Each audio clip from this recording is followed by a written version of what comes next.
Welcome back to Nether Creature's Tiny Hands. Tiny Crafts.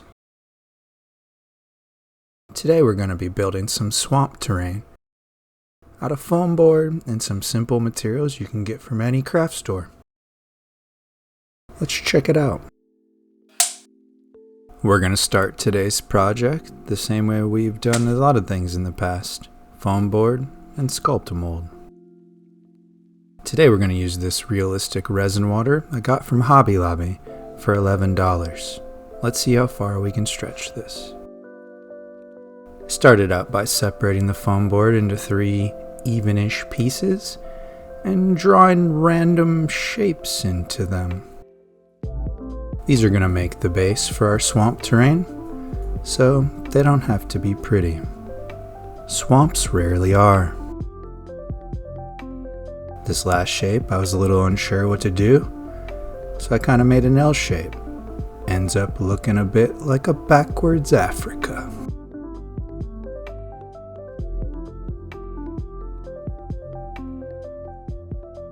After we got that all traced, we're going to cut it out. Once the shapes are cut out, we're going to bevel the edges just to make them flatter to the table while we play.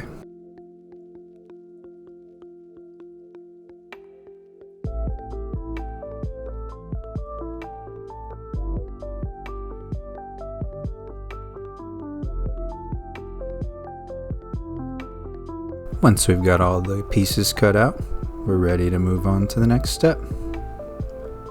I started with 3 terrain pieces. 2 of them are going to be the main feature of this build. The other one's more of a test. We're going to bust out some nitrile gloves because it's time to get gnarly with some sculpt mold.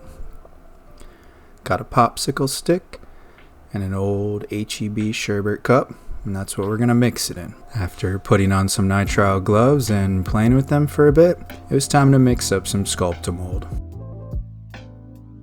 Starting with 2 parts sculpt mold and 1 part water, we are going to add that to some black paint and PVA glue.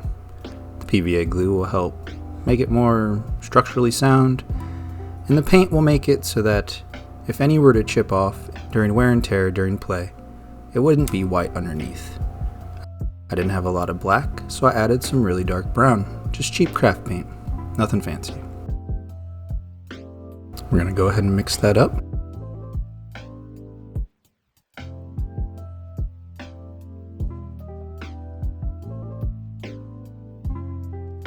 So now we're just going to slather this stuff on. It's pretty messy, but it can be kind of fun. We're just pinching and pulling and pressing with our fingers to build a lip. A lip that's going to keep our realistic resin water in. Hopefully.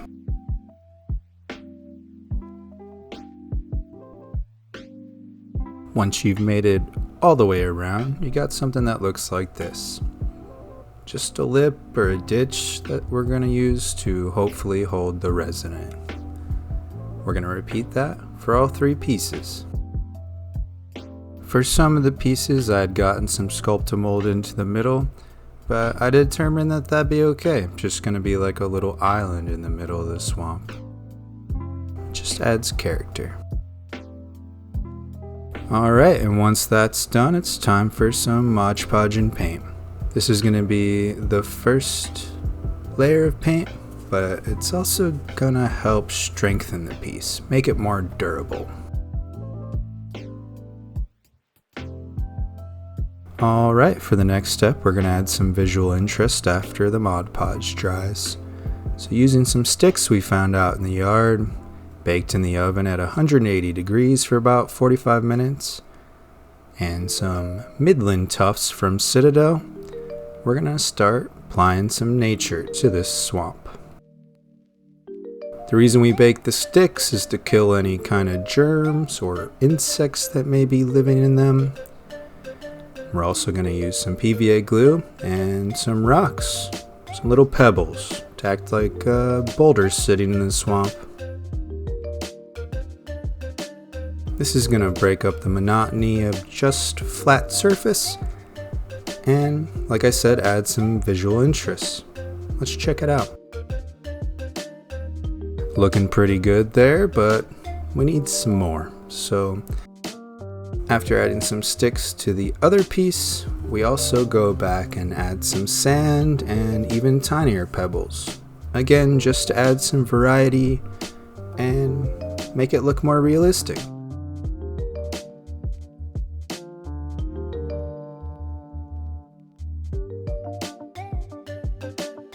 So here I am just applying heavy dabs of PVA glue and different variations of sizes of rocks and sand.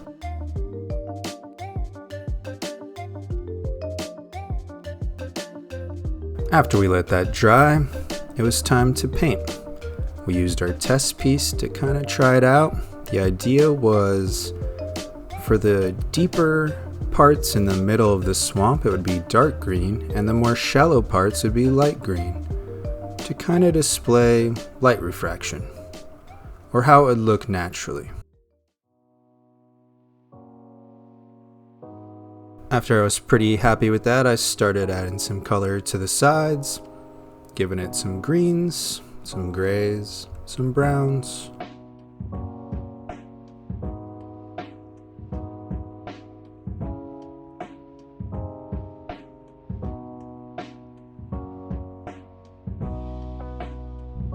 Yeah, looks pretty okay. But like I said, that's just the test piece. Let's crack on to the other two.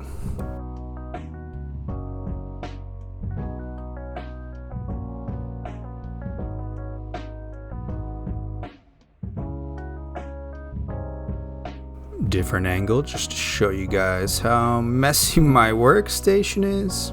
But yeah, these were starting to come along and I was really starting to feel it. We went back and painted all the rocks black and then eventually dry brushed them out to gray. But here I am just doing the same thing, avoiding everything but the sticks. I wanted to keep them the natural color. You could obviously repaint those if you wanted.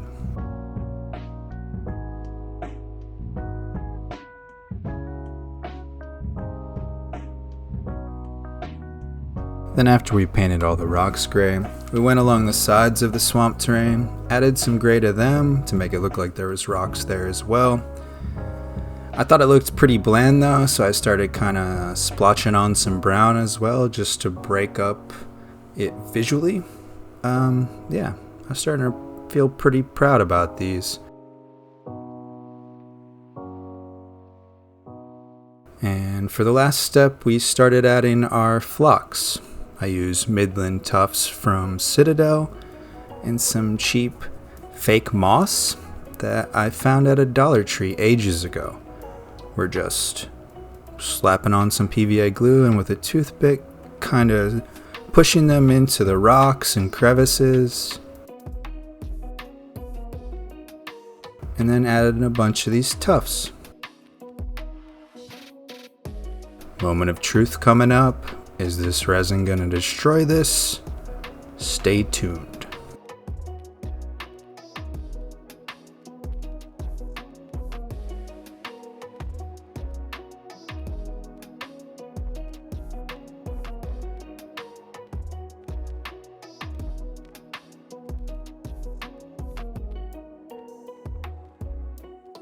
Alright, this part was a little heart-wrenching because I was really happy with how these turned out. Honestly, if you didn't want to even use this resin stuff, you could probably stop now.